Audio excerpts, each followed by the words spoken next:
From the KATC Weatherland, here's Rob's forecast.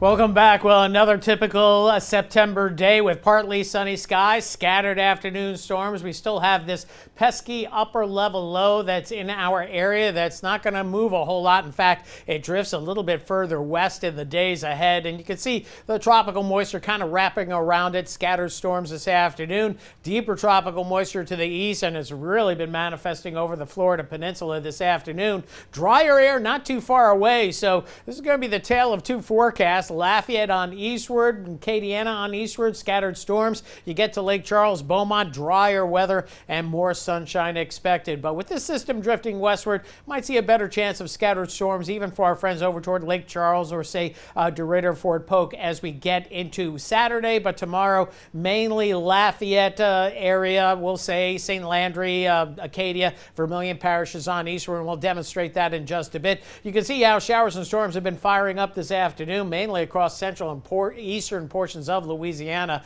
And this afternoon, this is a 6-hour loop. You can see the activity moving generally from the northeast to the southwest, following the trajectory of that circulation around that upper level low. Now, late this afternoon, most of the heavier storms down by the coast are offshore. Still some lingering rain shower activity in St. Mary Parish, but that is weakening. Do have a little bit of a isolated cell up here by the Pierre Part area, so there's still going to be a few showers around and about. But as we lose that daytime heating, showers and storms will begin to weaken, and we still see a couple of hefty downpours, cloud to ground lightning, so a little busy over toward Pecan Island and then into coastal Cameron Parish. And then we get up into Lafayette Parish area. First off, as we get just to the south of the Crowley area, we're seeing some shower activity just north of the Indian Bayou area by Esterwood here, just to the southeast of Esterwood, and then a few other spotty showers showing up between Karen Crow and Church Point and just east of the Cankton area as well. And maybe one or two other isolated cells. We're seeing one here that's just going to move to the east of Opelousas, but generally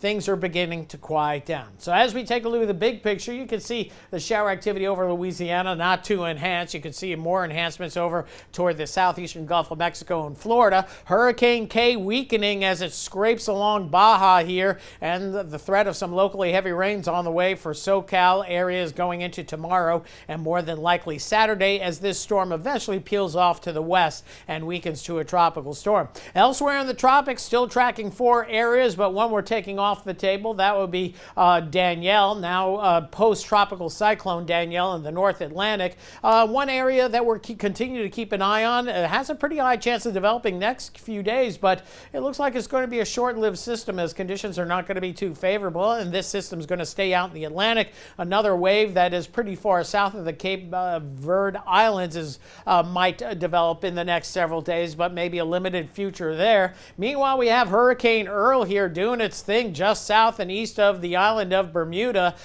Pretty well-developed storm, but not as intense as we thought it might be for today. Hasn't really gotten its act quite together, but still sporting 100-mile-per-hour winds, tropical storm warnings, and hurricane watches for Bermuda. That means we think most of the weather is going to stay away offshore from Bermuda, but they're going to have some wind and some rain. And then the system could be the first major hurricane of the season, although yesterday the forecast max intensity was going up to 130. Today, now 120. That gets it into Category 3 status and then eventually dies out in the North Atlantic. So for us, things quieting down into this evening, maybe an isolated cell or two near Morgan City, 8 or 9 o'clock tonight. Generally fair skies and with a little bit of a north wind. I don't think we're going to see mid-60s tonight, but 69 or 70 degrees certainly a possibility. And tomorrow we start off partly sunny skies, and then with daytime heating, we'll see scattered storms developing first over eastern Louisiana at lunchtime, and then moving westward with that upper level low late tomorrow afternoon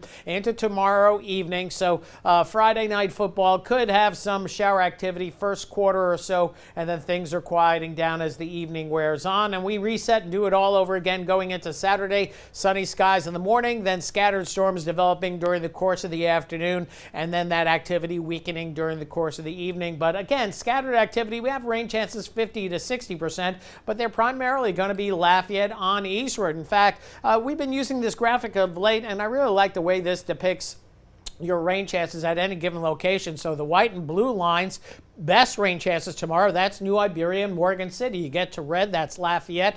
Yellow is Opelousas, still a pretty decent chance. And then we get to the orange line, that's Jennings farther to the west. So you're going to see lower rain chances there. So we're going to run anywhere between 20 and about 60 or 70% across the area. Thus, we'll go with 50% for our rain chances tomorrow for Acadiana, but wettest conditions, Lafayette on eastward. So overnight tonight, generally fair skies returning, almost a full moon out there tonight, 70 the low, rain chances diminishing down to 10% through daybreak tomorrow, and then tomorrow we'll start off with mostly sunny skies. Scattered afternoon, early evening showers and thunder showers. And again, the TrueView model indicating best rain chances developing afternoon, some brief shower activity. Again, not of a washout of a day with those northerly winds continuing, and eventually they will begin to dominate as that upper level low begins to move out starting on Monday. We have a cool front here. It's not much of a cool front, but it looks to push on through by Monday evening, and then in its wake, drier air will be moving in from Wednesday on, and that's going to be great news for us because temperatures drop a little bit for daytime highs, but humidity will be down, and we should see some lows getting down into the mid to upper 60s. Can't go much cooler than that, but it's certainly going to feel nice next week. And finally, a change in the pattern that should last most of next week. Guys? A slight cool front. Just a little bit, but it looks pretty doggone good to us, Rob. We'll definitely take whatever cool front you're throwing up there. You got it. Well, at least we're drawing some blue triangles, right? We are. Thank you, Ron.